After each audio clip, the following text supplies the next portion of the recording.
Hey guys and gals, what is going on? Johnny Milton here, and I'm back today for another video for y'all now. Firstly, I apologise for the poor lack of videos on yesterday and Friday. It's just been like a really busy weekend for myself. Like on Friday, my family's been off, so I've been spending some quality time with them as you do, because they're always the most important people in my life. Like my family mean the world to me, so when they're like available, I always spend time with them. But it's good to get back to you guys and gals today for a brand new vid. And yesterday I went to get my sweet hair done. Don't know if you noticed or not, but yeah. And I kind of put some more colour in it, as you do. Well, as I do, because I like to be different, but that's just me.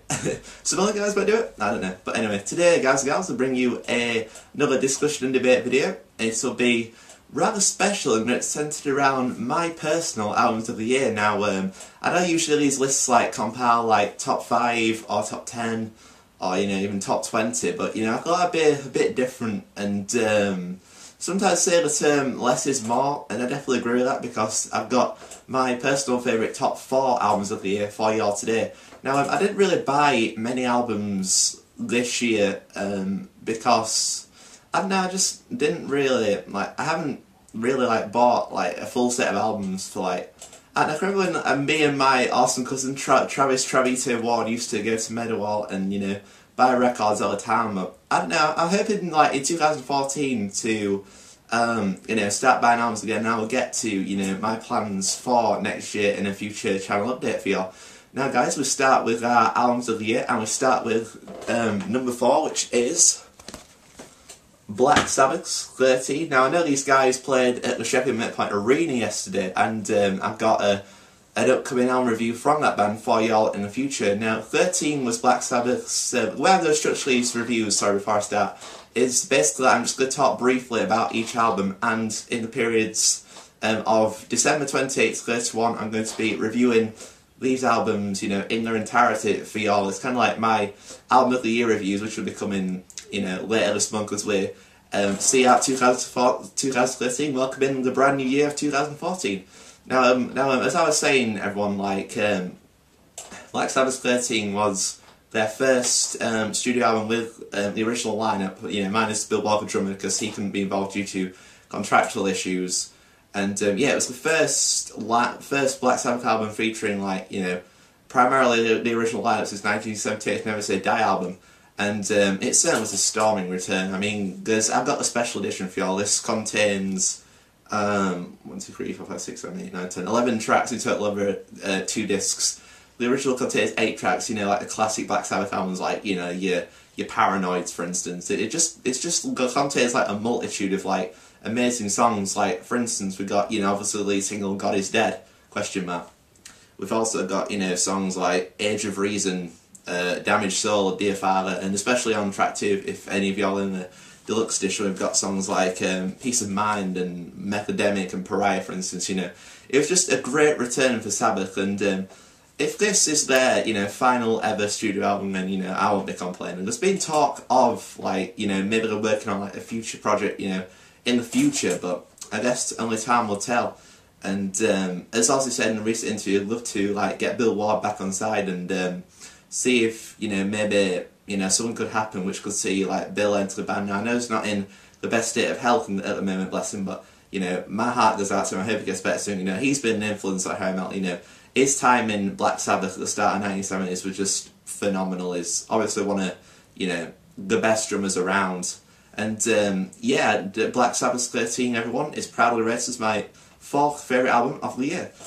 And now I've got on to the 3rd greatest album of the year, which was Pearl Jam's Lightning Bolt. Now, I only recently got into Pearl Jam this year, which was through I found out that Pearl Jam was my inspiration, Jeff Hardy's favourite band, and I'd only heard their stuff briefly, so I thought, what, I'll give them another chance, and I thought I did, because I think the first Pearl Jam song I ever heard was their song called Alive, and I didn't really dig it at the time, but I'd heard Even Flow too, and I always thought there was something special about Even Flow, but at first listen I just didn't grasp it. But thankfully, as time progressed and I decided to give these guys another chance, I've realised just how good they are as a group.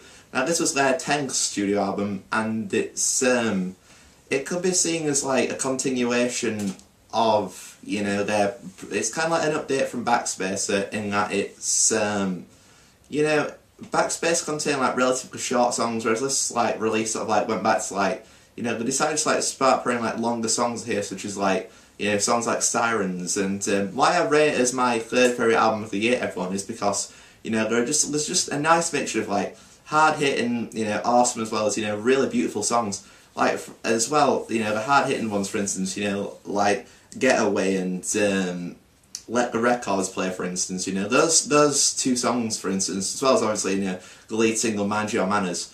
It's just like those songs just really, you know, strike a chord in me. I just think they're really good and complement this album well, which obviously adds to its, you know, accolades as my personal third favourite album of the year.